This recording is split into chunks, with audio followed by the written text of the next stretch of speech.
For today's video mga kainahan, magmutos dayta mga kainahan diri sa Lansones kay gipangaon naman gud ni mga kainahan ug mga kabog sayang kaayo ang mga bunga kay nangahinog na ba agyan namanam sa mga kabog mo nang katkato na lang jud nako mga kainahan.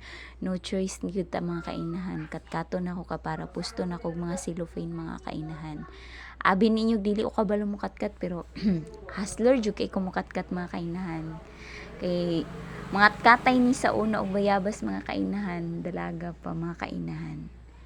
O ni karon ako ano siya katkaton, ako ni puston og cellophane para dili siya makaon sa mga kabog. Pero dili gud ni natanan ako maputos makainan sa kaya lang nako maabot makainan kay sayang kay bunga makainahan. Mahal baya ang kilo ron sa native na kuan na Lansones mga kainahan. Native man ni siya na Lansones. Kusog ra ba kay ta mo kaog Lansones mga kainahan nang kinahanglan pod na haguan pod ni nato putos kay kusog ra ba kay ta mo lamlam ani. Bahala gamay na lay mabilin ani mga kainahan, gamay na lang ibilin ang kabog basta kay naay mabilin. Ano mao lang na siya no kay ako alang nangikuan kay sayang maud kaayo kay daghan man jud kay siya bunga. At least man lang na ay mabilin-bilin sa amo agamay mga kainahan kana amo ang makaon sa sunod mga kainahan. So that's it for our video mga kainahan. Bye-bye!